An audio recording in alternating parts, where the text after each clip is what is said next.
Hello, welcome to Critical Joke Theory with your host, G.D. Fenderson, Certified Forensic Humorist.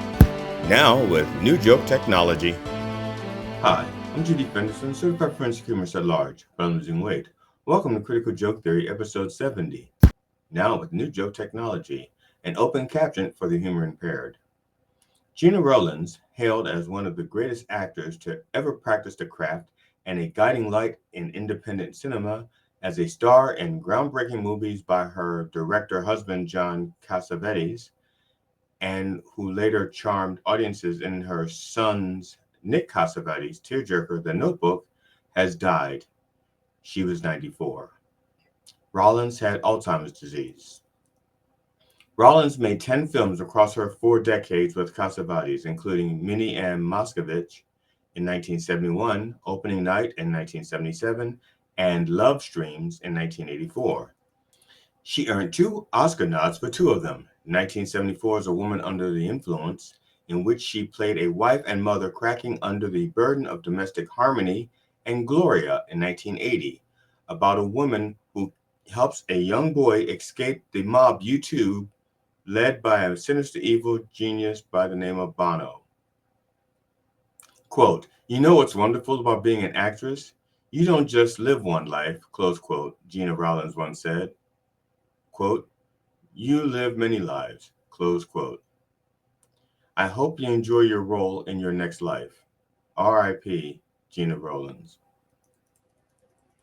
Sid Eudy, a 6-time world champion professional wrestler in promotions USWA, WWF, now the WWE, WCW, and the WTF, has died at the age of 63 after a years-long battle with cancer.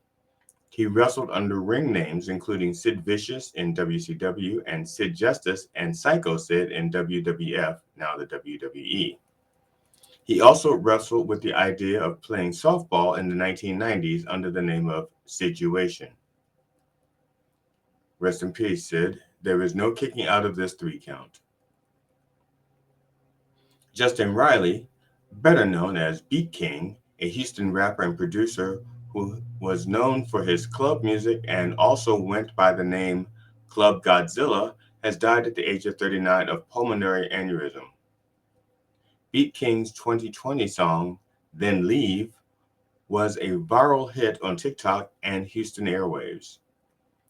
But as the Houston Chronicle's music critic Joey Guerra points out, he rose to fame in 2010 with his album Kings of the Club. His latest album, Never Leave Houston on a Sunday, was just released last month. Rest in peace, Beat King. You've just been released from your earthly contract. Ukrainian Air Force pilot Colonel Alexei Moonfish Mez died of unnatural causes. He crashed his plane, saving Ukrainians from deadly Russian missiles and drone barrage. The crash is the first reported loss of an F-16 in Ukraine, of the handful of F-16s that arrived in Ukraine at the end of last month. At least 6 of the warplanes are believed to have been delivered. Someone needs a lesson in metaphors or math. Okay, this is a handful, 5. Okay, if they received at least 6, never mind. The Defense Ministry has opened an investigation into the crash and into their math. Okay, just for the record, my default position is that if twice impeached, 4 times indicted, unregistered sex offender, convicted felon, defeated ex-president Donald Trump is talking, he's lying. Donald Trump went to Arlington Cemetery to mock fallen soldiers for a campaign fundraising photo op. Donald Trump's campaign was warned about not taking pictures before an altercation at Arlington National Cemetery during a wreath-laying ceremony earlier this week to honor service members killed in the Afghanistan war withdrawal, a defense official told the Associated Press on Wednesday. The incident, first reported by NPR, occurred when a campaign staffer attempted to film in a restricted area and a cemetery employee tried to stop them. The Trump campaign denied the allegations and said they received permission from families of fallen service members to film, though federal law prohibits political campaign activity on the grounds of military cemeteries. Trump says that he was invited by the family. Trump is like a vampire who shows up at your window and makes you false promises that he can only break if you invite him in. So, yes, she invited him in after he asked her to invite him in. Make no mistakes, Trump only went there because of his continued and pervasive disrespect of the military and for those who died in service. It's like if Michael Vick opened up a doggy daycare service to make amends for all the dogs his actions may have offended or killed. Supermarket giants Kroger and Albertsons are duking it out in an Oregon federal courtroom against regulators who are trying to block the company's proposed $24.6 billion merger over antitrust concerns. And why should we trust them? The chains argue that Kroger's acquisition of Albertsons would boost competition with behemoth retail rivals like Walmart, Costco, and Amazon, while regulators from the Federal Trade Commission allege the opposite, saying the deal is actually anti-competitive and would result in higher grocery prices for millions of Americans as well as lower wages for workers. Already this week, a Kroger executive's internal email about price hikes for eggs and milk beyond the added cost from inflation has drawn scrutiny in the courtroom. Those shopping at Kroger's were forced to dig deeper than necessary as the chain not only passed inflation on to customers, but also raised prices higher than necessary to make profits. Not just those shopping at Kroger's, those shopping period. And don't get me started on shrinkflation. Shrinkflation is like using the same size condom for sex but packing it with 20% less meat, hoping no one is going to notice. I don't have a graphic for that. That won't get my account flagged again. The founder and CEO of the messaging service Telegram, Pavel Durov, a dual citizen of France and Russia, was detained at a Paris airport on an arrest warrant alleging his platform has been used for money laundering, drug trafficking, and other offenses, French media reported on Sunday. French media reported that the warrant for Durov was issued by France at the request of the special unit at the country's interior ministry in charge of investigating crimes against minors. Those include online sexual exploitation, such as possession and distribution of child sexual abuse content, and grooming for sexual purposes. Mark Zuckerberg doesn't look so bad, said Mark Zuckerberg in the third person. Kidding. We all know he's not a person. National and state Democrats, along with a number of county board members, are suing the Georgia State Election Board over certification rules they argue could cause confusion and delay the process. After Trump lost Georgia, the GOP set out to make sure that it wouldn't happen again by reaching out to voters and expanding their base. Just fucking with you. They changed the rules so that stealing the election was more plausible.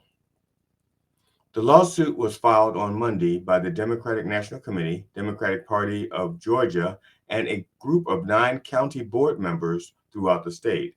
It challenges 2 new rules that the election board passed earlier this month that give greater authority to local election officials to investigate and delay certification of election results indefinitely, thus throwing the entire election into disarray. And as we all know, disarray loves company. Private Travis King, the U.S. soldier who ran across the border from South to North Korea, is expected to plead guilty to desertion and assault, among other charges, as part of a plea deal with prosecutors, according to his lawyer. Quote, U.S. Army Private Travis King will take responsibility for his conduct and enter a guilty plea. He was charged by the Army with 14 offenses under the Uniform Code of Military Justice, close quote. A statement from King's attorney, Frank Rosenblatt, said on Monday, quote, he will plead guilty to 5 of those, including desertion, close quote. In addition to desertion, King is pleading guilty to disobeying an officer and assaulting a non-commissioned officer, according to Rosenblatt. He is expected to plead not guilty to other charges, including possession of child pornography. I do not know if his plea of not guilty is because he didn't have kiddie porn, or if he didn't know it was kiddie porn, or if he was just holding it for a friend and King was on his way to return it to him. Sentencing is scheduled for September 20th. And finally, Special Counsel Jack Smith filed an updated indictment Tuesday in his case against former President Donald Trump for trying to overturn the 2020 election, editing the indictment after the Supreme Court gave Trump some immunity from criminal charges, but still alleging Trump committed 4 felonies, 3 heinous acts, too many lies, and a bad choice for running mate. Smith's updated indictment still charges Trump with felony counts of conspiracy to defraud the U.S., conspiracy to obstruct an official proceeding, obstruction of an official proceeding, and conspiracy against rights based on his post-election efforts, the same charges he previously faced. For those of you keeping score, this is the case before Judge Chutkan. Jack Smith is appealing Eileen Cannon's decision to dismiss the Florida documents case. Trump has no comment that makes sense. Something about shocking a shark with a battery and passing a cognitive stone. I'm G.D. Fenderson, certified forensic humorist, now with New Joke Technology. Thank you for watching Critical Joke Theory. If you enjoyed it, please like and share it. And please check out Dumb Way Past Funny on YouTube, Knob TV, and Spark TV. Watch the Church of Last Resort streaming live on Sundays on YouTube at 9 a.m. Eastern. Be safe out there and don't feed the crazies. Critical Joke Theory with your host, G.D. Fenderson, certified forensic humorist. Now with New Joke Technology.